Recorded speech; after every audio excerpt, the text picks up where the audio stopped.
Hola. En primer lugar, para hablar de la evolución del arte en las últimas décadas del Uruguay, no podemos perder de vista el corte institucional de los años 1973-1985.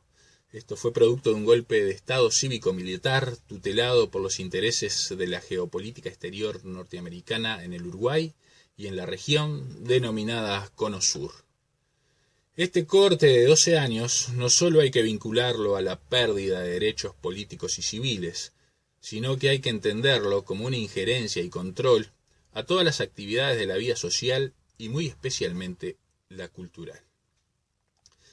Desde fines de la década de los 50, se pudo ver un notable desarrollo y actividad en todas las áreas artísticas que permitió que se formaran pequeños focos en áreas vinculadas al lenguaje de vanguardia.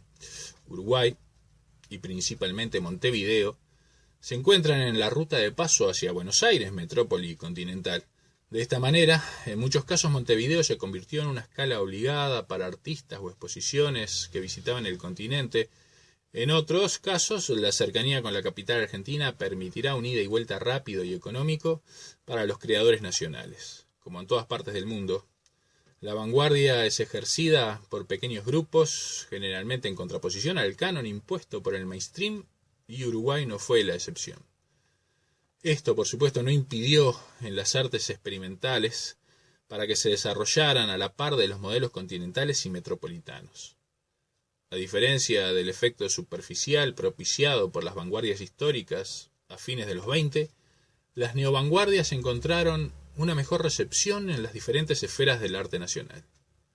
La poesía experimental, la poesía sonora, la poesía visual, el incipiente arte computacional, la danza, el teatro, la pintura, el arte conceptual, las redes de arte postal y la performance no solo se desarrollan, sino que también dan lugar a una interesante multimedialidad que fabrica una nueva cosmovisión que en los 60 adquirirá un importante tinte social y político. Las vanguardias en Uruguay y en toda Latinoamérica, a diferencia de las metrópolis, incitarán a la militancia y a un compromiso político que impregnará toda esa década.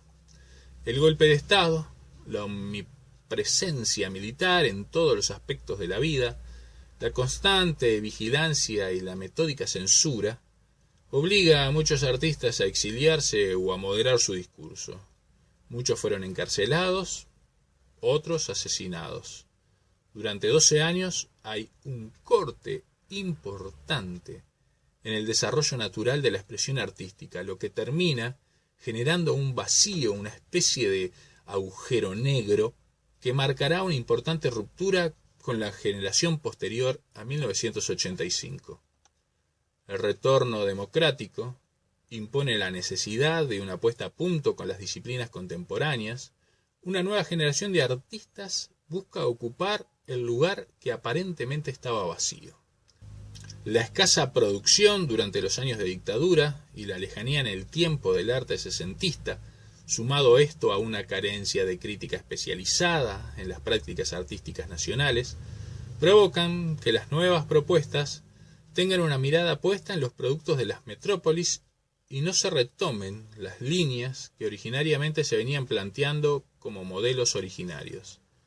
Este nuevo escenario que se plantea, en particular en el campo performático, permite que convivan actores que venían trabajando desde fines de los 60, Clemente Padín, Alberto Restuccia, Horacio Buscaglia, con artistas que desarrollan su obra durante la dictadura, Eduardo Acosta Ventos, Luis Bravo, Nelvia Romero, Héctor Bardanca, Fernando Álvarez Cossi, etc. Y también tenemos que sumar la generación post-dictadura, Teresa Pupo, Mariana Picar, Federico Arnaud, Caterina Delgado, Mariano Langone, Javier Abreu, Isabel de la Fuente, etc. En fin, lentamente todas estas diversas vertientes con diferentes vivencias se irán complementando y amoldando, influenciándose unas a otras. El año de 1998, con el que comienza este segundo volumen de Action Art, puede ser un buen corte para marcar un punto de madurez en la performance uruguaya. Señalaré algunas características reconocibles en estos últimos 20 años de arte performático. En primer lugar, hablaré de su visibilidad, ya que hoy en día lo performático es una herramienta usual en el cotidiano urbano, tanto en la capital como en las ciudades del interior. En muchos casos, la performance se fusiona con lo teatral y su presencia se halla en manifestaciones que reivindican luchas sociales o propuestas meramente estéticas. Lo performativo ha tomado nuevamente su característica voz de denuncia en un país en que el Estado todavía no ha resuelto de manera satisfactoria los crímenes y las violaciones de los derechos humanos de la última dictadura. La herramienta de la performance se impone por excelencia como forma complementaria a la hora de plantear acusaciones contra las prácticas del terrorismo de Estado y de mantener viva la memoria. Las reivindicaciones sociales, las luchas por los derechos de las minorías, el reclamo de igualdad y oportunidades de la mujer, la lucha contra el patriarcado, la homofobia, la xenofobia, utiliza herramientas performáticas para visibilizar y cuestionar estos problemas. Las reivindicaciones por el cuidado y manutención del medio ambiente también se valen de esta herramienta. Otro aspecto a señalar del arte de acción es su cada vez mayor interacción con el discurso poético. En Uruguay hay una larga tradición del espectáculo de la interpretación oral de la poesía. En estas últimas décadas han crecido los ciclos literarios en ambientes pequeños como bares, pubs, librerías, pequeñas salas o bibliotecas. Poco a poco se ha hecho costumbre incluir performers en la grilla de invitados junto a los poetas. Por eso, de este modo, comenzó una elaboración cada vez mayor en donde el discurso poético y el performático conviven y fusionan con total naturalidad. También es de notar que hay un mayor cuidado en el uso de las tecnologías para dichas presentaciones: video, electrónica, luces, amplificación, etc. En los últimos años se ha tomado conciencia del significado del poder del patriarcado y de cómo el machismo afecta y trasvasa las diversas instituciones sociales, de cómo éste organiza las relaciones interpersonales entre los integrantes de una comunidad. La denuncia del poder, de la violencia machista y el combate a las prácticas de una sociedad patriarcal ya no tiene vuelta atrás. Los diversos movimientos sociales organizados han incorporado su discurso de denuncia al lenguaje performático, generalmente usando los espacios públicos, dándole una mayor contundencia a su mensaje. Podemos decir que el arte de acción ha superado la barrera de la élite artística. Ya no es solo patrimonio de pequeños sectores de vanguardia, sino que esta práctica artística está convalidada por la sociedad como una herramienta discursiva, válida y provocadora.